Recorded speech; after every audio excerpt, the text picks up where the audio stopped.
पूरे धूल खाते पड़े थे महानगर पालिका में। लेकिन जब MP इम्तियाज़ जलील साहब ने इस मुद्दे को उठाया और पूरे डिविजनल कमिश्नर और तमाम कंसर्न ऑफिसर्स को दिल्ली तलब किया गया, उसके बाद जो है तो प्रशासन और सरकार जागी और यहाँ पर ज़मीन अलॉट की गई, बाज़ाब्ता टेंडर किया गया और वो टेंडर भी जो है तो जो कंपनियों ने भरे थे उनको मिल चुका है। अभी जो लिस्ट इशू हुई है वो अनऑफिशियली इशू हुई है, उस पर शहरियान तवज्जो ना दें।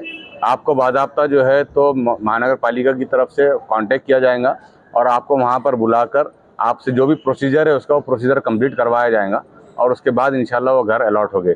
इस सिलसिले में तमाम जितने भी इस स्कीम से फ़ायदा उठाने वाले तमाम लोगों का शुक्रिया अदा करना चाहिए इन तमाम लोगों ने इम्तियाज़ जलील साहब का कि आपकी एक बहुत बेहतरीन लीडरशिप ने जो है तो 7-8 सालों से धूल खा रही फाइलों को दोबारा जिंदा किया और अब बहुत जल्द इंशाल्लाह वो लोगों को अपने मकानात मिलने जा रहे हैं।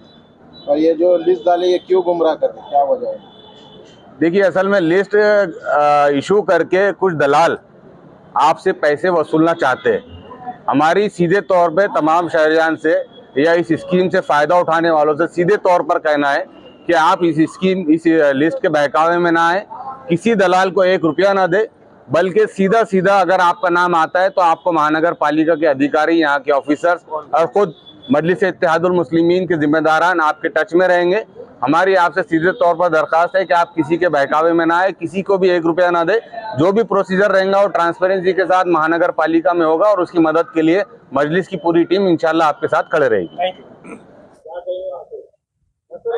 देखिए, घरकुल की कल जो list by default social media के ऊपर आ गई, मैं समझता हूँ, जो कि ऑफिशियल नहीं थी और उसकी वजह से जो 40,392-96 जो लोग हैं वो अचानक सारों ने जो तो महानगर पालिका की तरफ रुख किया और यहाँ पर ज़्यादातर ख़वातीन आ रही है और तीनों फ्लोर के ऊपर जा रहे हैं। लेकिन यहाँ पर क्योंकि कारपोरेशन ने उनको बुलाई नहीं है तो यहाँ पर कोई भी ऑफिसर उनको यहाँ पर मिल नहीं पा रहा है, जिसकी वजह से उनको काफ़ी दिक्कत हो रही है। तो ये रश देखते हुए, यहाँ की ये सारी चीज़ें देखते हुए कल महानगर पालिका के आयुक्त जनाब जी श्रीकांत साहब इस बिल्डिंग में आए थे। तो तब हमारे यहाँ अपोजिशन लीडर माजी ज़मीर अहमद खादरी साहब ने उनसे ये परमिशन ली कि यहाँ पर जो लोग आ रहे हैं तो ये मतलब पूरी बिल्डिंग के अंदर इधर से उधर फिर रहे हैं, सिक्योरिटी गार्ड उनको बाहर जाने के लिए कह रहे हैं, अच्छा नहीं लग रहा है। तो हम लोग यहाँ पर हेल्प डेस्क के नाम पर बाहर एक टेबल लगाते हैं और जो आने वाली हमारी माएँ बहनें हैं उनको ये कहेंगे कि अभी महानगर पालिका ने आपको बुलाया नहीं, जब भी ये लोग पेपर के अंदर पब्लिश करेंगे कि इस तारीख को जो है तो महानगर पालिका से आप कांटेक्ट करो तो उसी रोज़ आप लोग आइए, वरना जो तो यहाँ पर आके अभी कोई फ़ायदा नहीं है। तो हमने कई लोगों से अभी बाहर लोगों को रवाना किया कि भाई अभी जो है तो इसका प्रोसीजर बाकी है महानगर। देखिए, ये एक इंक्वायरी का हिस्सा है, मैं समझता हूँ, और इसकी इंक्वायरी चल रही है और जो भी इसका जिम्मेदार रहेगा तो वो प्रशासन उसका काम करेगा अपना। तो चैनल पे आया है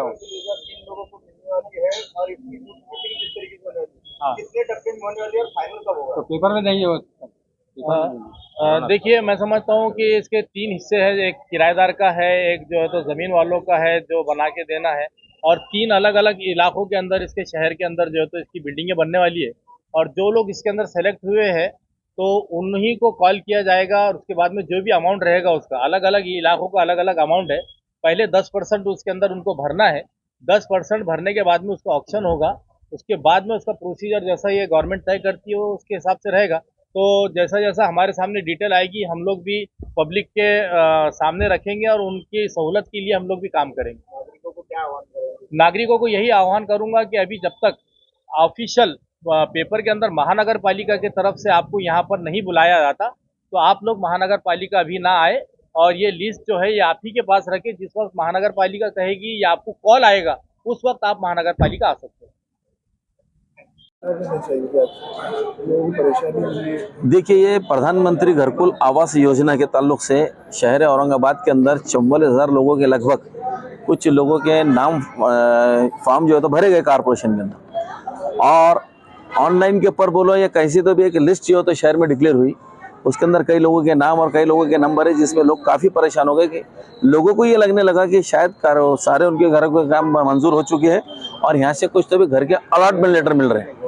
इसमें क्या होगा कि अचानक से रश यहाँ पे बढ़ गया। तो कल हमारे कायद जनाब नासिर सिद्दीकी साहब हमारे इम्तियाज जलील, हमारे जनाब ज़मीर खादरी साहब, तो ये लोगों की कल श्रीकांत हमारे कमिश्नर साहब से मुलाकात हुई जी श्रीकांत साहब से, और उन्होंने इनको ये बात बताया कि भाई लोग यहाँ पर जो होता है अफवाह का बाजार गर्म होने के बाद बहुत धड़ल्ले से और हुजूम की तादाद में यहाँ पे आ रहे, तो उनकी हेल्प करने के लिए, ऑफिसरों की मदद करने के लिए, घरकुल की जो तो गलतफहमी दूर करने के लिए एक MIM पार्टी ने यहाँ पर हेल्प डेस्क लगाया है, जिससे जो गुमराहकुन अफवाहों के ऊपर लोग परेशान हाल हो रहे हैं उनको इसकी पूरी मालूमात दी जाएगी।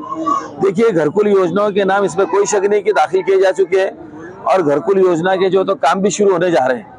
इसका मैं तो कहूँगा इसके पूरे फाउंडर, इसके पूरे मामर, इसके पूरा क्रेडिट अगर किसी को जाता तो MIM पार्टी के खासदार इम्तियाज जलील साहब को जाता है। कि आपने 2 साल पहले देखा होगा कि किस तरीके से इम्तियाज जलील साहब ने इस बात को पार्लियामेंट में उठाया और पार्लियामेंट में उठा के पूरी रुदात को सामने पार्लियामेंट के रखा कि आपने प्रधानमंत्री साहब ने घोषणा तो कर दी, लेकिन शहर औरंगाबाद के अंदर कोई जगह आइडेंटिफाई नहीं की गई, कोई जगह सामने नहीं आई और इसके ऊपर लोकल प्रशासन कोई भी काम नहीं कर रहा। उसके बाद फिर यहाँ के लोकल एडमिनिस्ट्रेशन को दिल्ली के अंदर तलब किया गया और फिर वहां पर जाने के बाद, दिल्ली में पहुंचने के बाद वो लोगों ने तमाम रुदात यहाँ की बताई, क्या क्या डिफिकल्टीज जो तो घरकुल योजना के अंदर बताई। तो आप बताएंगे सातारा देवराई परिसर के अंदर चिकलठाना, हरसुल, ऐसे अतराफ की जगह के अंदर जगह आइडेंटिफाई की गई खासदार इम्तियाज जलील साहब की बदौलत, उनकी क़यादत की बदौलत। तो वो काम, उसके टेंडर भी निकल चुके हैं, वो काम अमल में आने जा रहा है और वो काम बहुत जल्दी जैसे होगा तो तमाम शहर के लोगों ने जो फॉर्म भरे साथ में अपने मोबाइल नंबर भी भरे, तो आपको मोबाइल के ऊपर खुद कारपोरेशन कॉल करेंगे तब आप कारपोरेशन को आइए। अफवाहों के बाजार गर्म होने पर कारपोरेशन की तरफ घरकुल योजना के लिए ना आए तो बेहतर रहेगा।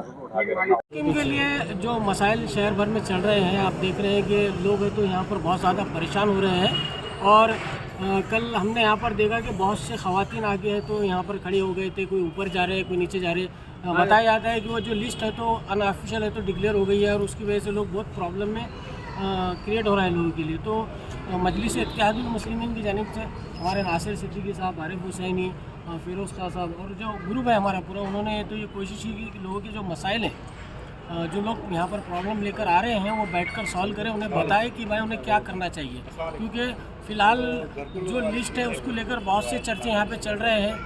किसी ने बताया कि वो लिस्ट अनऑफिशियल जारी हो गई है और कारपोरेशन इंतज़ामिया उसकी जिम्मेदारी नहीं ले रही है। बहुत से लोगों के नाम है, 40,000 से ज़्यादा लोगों के उसमें नाम है शायद, और वो उसमें बहुत से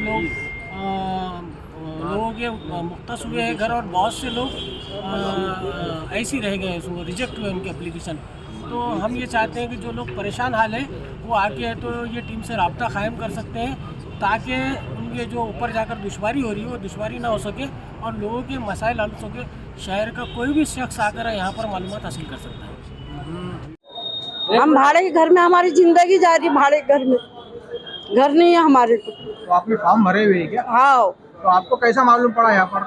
हम वहाँ से जाके लाए ना, पावती लेकर आए, हमको दूसरों से मालूम पड़ा है कि घर को लाए करके, तो हमने पावती लेकर आए ना, अभी यहाँ आए तुम्हारे पास इधर। तो यहाँ क्या हुआ फिर अभी कारपोरेशन में? यहाँ तो कुछ भी नहीं बोल रहे ना, तो कोई वापा है बोल रहे, वापा है बोल रहे, ऐसा कैसा? हम गरीब लोग हैं तो हम आज के मारे तो चक्कर मारने वाले, हम चक्कर मारने वाले, हम हमारे घर नहीं है, हम मजबूर लोग है, हमारे को आदमी नहीं है, एक अपंग बच्ची है मेरी। किराए से रहते हैं? हाँ, किराए से रहती भैया, अपंग बच्ची है 22 साल की, बच्ची को चलना नहीं आता। कहाँ रहते हैं? शाह बाजार में रहती हूँ। तो अभी MIM के लीडर आपको मिले, उन्होंने क्या बताया? उन्होंने कुछ भी नहीं बताया, अभी उधर गई नहीं हम उनके पास। अभी ये बैठे तो बोले ना? हाँ, इन्होंने बोले। हाँ, इन्होंने क्या बताया आपको? इन्होंने बोले वापा है बोल रहे, हम बोलेंगे, बोले तुम्हारे को बाद में आने के बाद में, अभी फालतू चक्कर मत मारो बोल रहे ना। यानी कांटेक्ट करिए कारपोरेशन आपको। अच्छा, ठीक। हाँ, आपका जो नाम आया हुआ होगा भी अच्छा लिस्ट में, तो कांटेक्ट करने वाले हैं आपको। नहीं भैया, कुछ भी अभी थोड़ी सी भी बात हुई तो हमको तो आस लगी ना हमारा घर हमको मिलेगा करके। हम भाड़े के घर में रहते, अपंग बच्ची है मेरी, अब 22 साल की लड़की है, बच्ची को मेरे बिल्कुल चलना नहीं आता। अभी हम दोनों माँ बेटा कैसी जिंदगी काटना बता।